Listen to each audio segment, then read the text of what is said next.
Chambre d'agriculture du Tarn-et-Garonne anime un groupe de travail sur la diversification en cultures fruitières.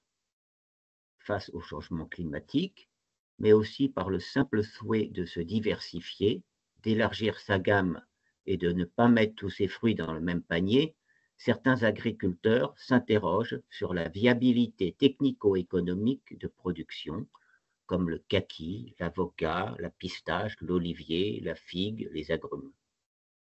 Témoignage sur l'origine de ce groupe et ses attendus par Maxime Crouzet, conseiller à la Chambre d'agriculture de ce département.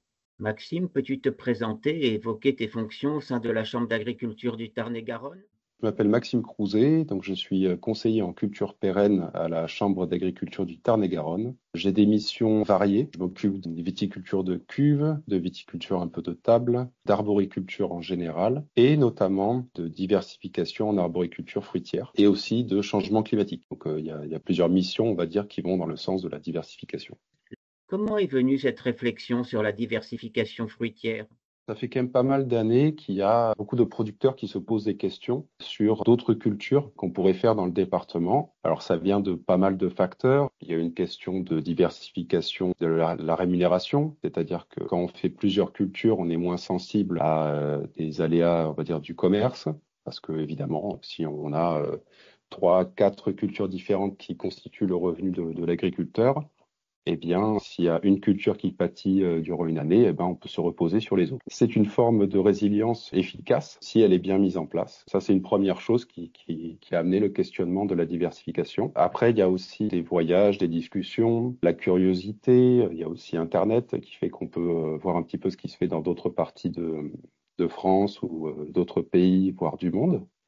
Et donc, il se pose naturellement la question en disant, s'ils font ça là-bas, est-ce que nous, on peut le faire ici? Voilà, donc c'est beaucoup de questions comme ça. Après, nous, on a un contexte dans le territoire qui est un peu particulier. Le Tarn-et-Garonne, c'est un territoire qui, historiquement, est très diversifié dans sa production.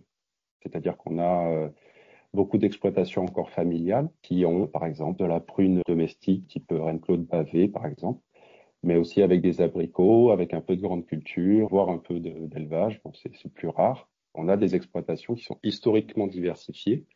Donc les producteurs sont déjà prêts d'une certaine manière à intégrer une culture supplémentaire sur leur exploitation.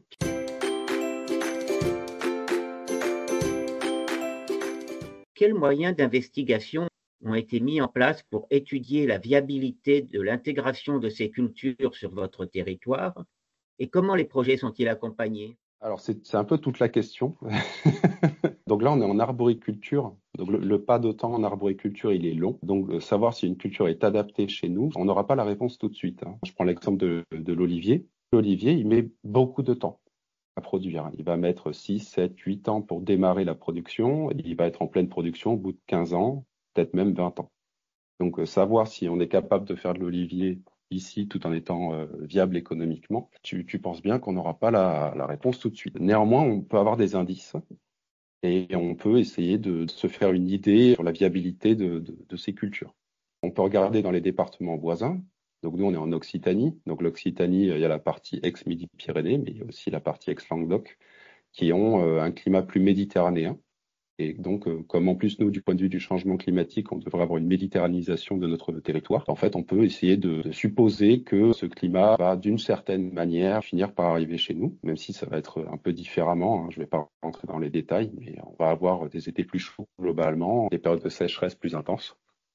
Et donc, des cultures qui sont adaptées actuellement là-bas, pourront peut-être être adaptées chez nous dans le futur, peut-être même actuellement.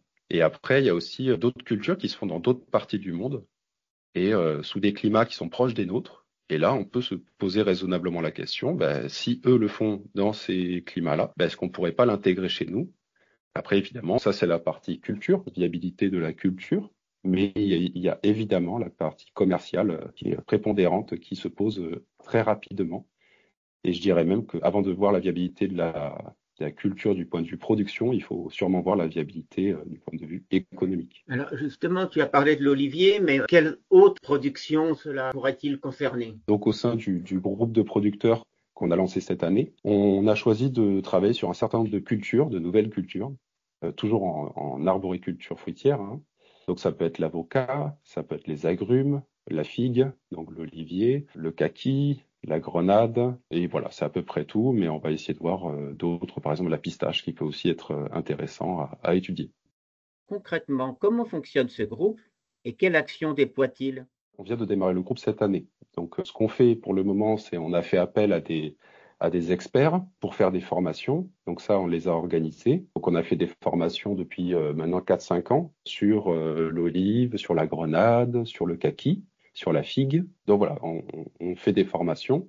On fait aussi des visites sur des exploitations, sur des producteurs qui produisent déjà dans l'absolu ou qui ont commencé à mettre en place ces cultures dans les exploitations. Donc, ça peut être du kaki, par exemple, et bien implantée dans certains secteurs du département, ou la figue, qui est historiquement présente. Hein, c'est pas une nouvelle culture à proprement parler. Par contre, c'est une culture qui présente de vieux vergers en faible surface. Donc, la question se pose du renouvellement, voire de produire dans de nouvelles exploitations la figue. Et après, là, on compte aller dans d'autres départements, comme je te l'ai dit, mais aussi potentiellement sortir de métropole, mais on peut aller en Corse, hein, typiquement pour les agrumes, hein, parce qu'ils réussissent très bien cette production. Il y a aussi, pas très loin de chez nous, il y a les Pyrénées-Orientales, qui ont mis en place dans certains secteurs de l'avocat ou un peu d'agrumes. Après, ça peut être en région PACA, avec l'olive, avec la grenade aussi, qu'ils ont quand même pas mal mis en place, ou la pistache. Mais on n'exclut pas d'aller, par exemple, en Espagne, ou au Portugal, ou en Italie.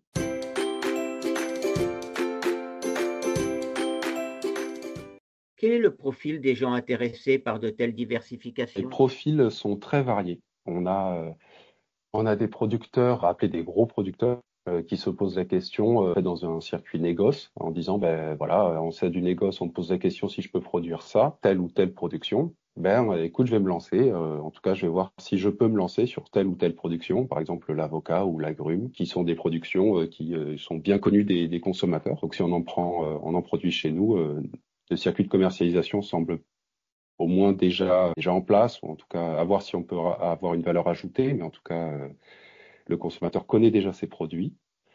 Mais ça peut être aussi beaucoup de producteurs en circuit court, donc beaucoup plus petits, qui se posent la question en disant, ben voilà, sur les marchés, je peux me démarquer via ces productions-là, je peux élargir ma gamme, je peux ajouter aussi une production qui va me permettre d'avoir une valeur ajoutée sur l'exploitation. Il y a aussi une question de temps de travail. Certaines cultures demandent peu de temps de travail, en tout cas moins que d'autres. Et donc, avoir ces cultures-là sur l'exploitation peut être un atout pour se libérer du temps ou en tout cas répartir la charge de travail au cours de l'année. Ça, c'est très important. Surtout si on a une main-d'œuvre limitée, c'est vraiment très, très important. Mais on a beaucoup de jeunes installés qui se posent la question. Je dirais même que c'est assez motivant, c'est très intéressant. Ils se posent beaucoup de questions. Ils se disent, bon, ben voilà, est-ce que ces cultures-là, je peux les installer, que je peux les mettre en place chez moi? Voilà, c'est des curiosités qui sont naturelles et même le bienvenu sur des JA, par exemple, ou des nouveaux agriculteurs hein, qui sont un peu plus âgés, mais voilà, très, très curieux. Et donc ça fait des profils, comme tu l'imagines, très, très variés. Et du Parfait. bio et du conventionnel, c'est mélangé, hein. On a à la fois des producteurs qui sont en conventionnel, beaucoup de producteurs qui sont en AB, donc en production en agriculture biologique. En termes de commercialisation, tu as évoqué les circuits courts, mais est-ce qu'il y a d'autres structures de débouchés commerciaux? Alors là, c'est un peu aussi une particularité du Tarn-et-Garonne. On a un département, un gros département de production de fruits. Prenez une de table, on produit beaucoup de kiwis, on produit des pêches, des nectarines, des cerises.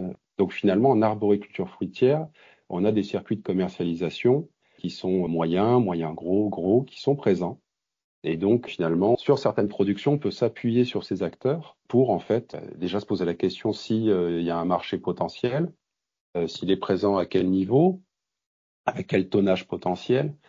Donc, c'est un atout du département sur les producteurs qui ont une certaine surface qui leur permet de voir un petit peu ce qui peut potentiellement peut se faire, hein. Personne n'est devin, mais en tout cas, ça donne une première idée du potentiel.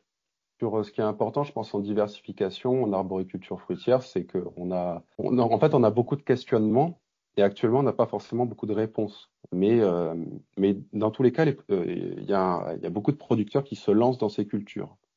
Donc, je pense que c'est indispensable de travailler le sujet parce que il faut accompagner les producteurs, il faut les accompagner dans leurs projets, il faut les accompagner dans leur production.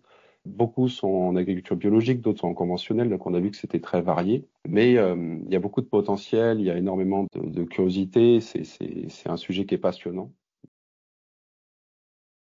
Quel serait ton mot de la fin sur ce sujet? C'est vraiment important qu'on accompagne ces productions, qu'on essaie d'apporter le maximum de réponses aux producteurs. Et c'est ça vraiment l'objectif du groupe, en fait, hein, du groupe de diversification qui a été créé. C'est vraiment d'essayer d'accompagner au mieux, de trouver le maximum de réponses aux nombreux questionnements des producteurs. Et c'est vraiment indispensable, je pense.